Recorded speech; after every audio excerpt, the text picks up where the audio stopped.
नमस्कार। 20 साल। आप सोचिए, मतलब 2 दशक तक कोई कानून से भागे और फिर आखिरकार पकड़ा जाए। सूरत से ये जो खबर आई है ना, ये वाकई चौंकाने वाली है। हमारे पास इसी पर आधारित एक लेख है और आज हम इसी की तह तक जाएंगे। 20 साल पुराना राज खुला कैसे, क्या हुआ था असल में? चलिए इस गुत्थी को खोलते हैं। तो कहानी है साल 2005 की। जगह थी सूरत का नीलकंठ होटल। वेंगल रजप्पा नाम का एक आदमी अपनी प्रेमिका प्रेमिला के साथ वहां ठहरा हुआ था और लेख में जैसा बताया गया है उनके बीच शायद ड्रग्स के लेन देन को लेकर कोई झगड़ा हुआ, बड़ा झगड़ा।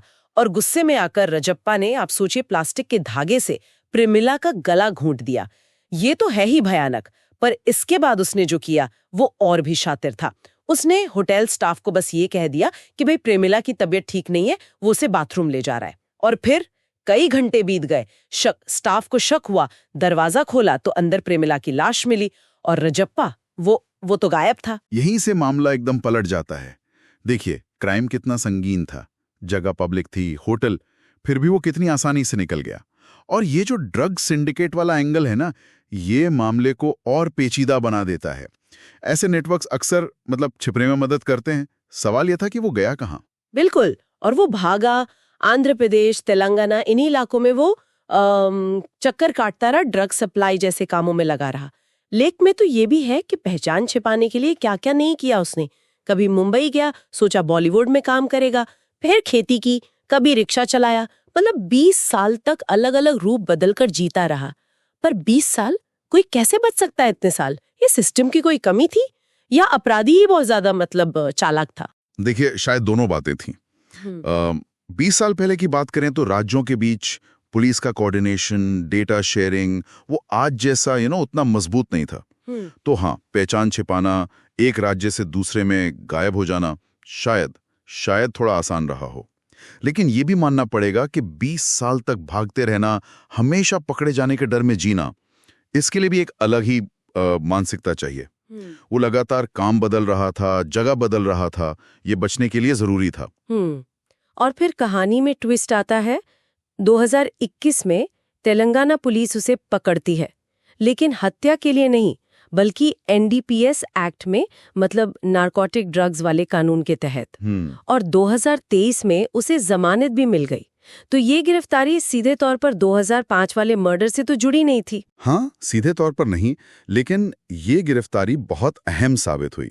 अक्सर ऐसा होता है, अपराधी किसी दूसरे शायद छोटे लगने वाले जुर्म में पकड़ा जाता है और वहीं से उसके पुराने पापों का चिट्ठा खुल जाता है। हो सकता है इस एनडीपीएस वाली गिरफ्तारी में उसके फिंगरप्रिंट्स लिए गए हों या कोई नया पता रिकॉर्ड में आ गया हो। बस सूरत पुलिस को एक नया सिरा मिल गया उस तक पहुंचने का। ये दिखाता है कि अपराधी अक्सर उसी दुनिया में, अपराध की दुनिया में ही वापस फंसते हैं। हाँ, और बस इसी सुराग पर सूरत पुलिस की पीसीबी यानी पुलिस कमिश्नर की जो स्पेशल ब्रांच है वो एक्टिव हो गई। ये वही ब्रांच होती है जो ऐसे पेचीदा पुराने मामलों को देखती है। उन्हें पक्की खबर मिली कि रजप्पा तेलंगाना में है, वारंगल जिले में, निजामपल्ली नाम की जगह पर। और फिर आखिरकार 11 जुलाई 2025 की सुबह, पूरे 20 साल बाद उसे पकड़ लिया गया। ये गिरफ्तारी सिर्फ एक अपराधी के पकड़े जाने से बढ़कर है। ये दिखाती है कि कानून के हाथ वाकई कितने लंबे हो सकते हैं। और ये उन जांच एजेंसियों की लगन भी दिखाती है जो सालों पुरानी फाइलों को भूलती नहीं है। अब टेक्नोलॉजी है, बेहतर डेटाबेसेस हैं, राज्यों के बीच कोऑर्डिनेशन भी पहले से अच्छा है। ये सब मिलकर ऐसे ठंडे पड़े मामलों को सुलझाने में मदद कर रहे हैं। न्याय की रफ्तार धीमी हो सकती है, पर वो रुकती नहीं। तो मतलब इस पूरे मामले से सार क्या निकलता है? यही कि सच शायद देर तक छिप सकता है, पर हमेशा के लिए नहीं। और पुलिस की नजर बनी रहती है, भले ही अपराधियों को लगे कि अब उन्हें कौन याद रखेगा। बिल्कुल। और एक बात और सोचने वाली है यहाँ कि आज का जो डिजिटल जमाना है, हम सब अपने डिजिटल निशान छोड़ते जाते हैं हर जगह। Online activity, mobile location, payments, सब कुछ। तो क्या अब किसी के लिए इस तरह 20 साल गायब रह पाना उतना ही आसान होगा जितना शायद रजप्पा के लिए था?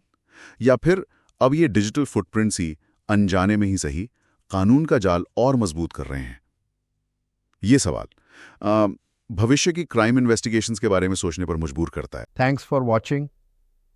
दोस्तों, अगर आपको यह सतर्क रहने लायक स्टोरी लगी हो तो वीडियो को लाइक करें, दोस्तों और परिवार के साथ शेयर करें और ऐसी रियल क्राइम स्टोरीज के लिए चैनल को सब्सक्राइब करना न भूलें।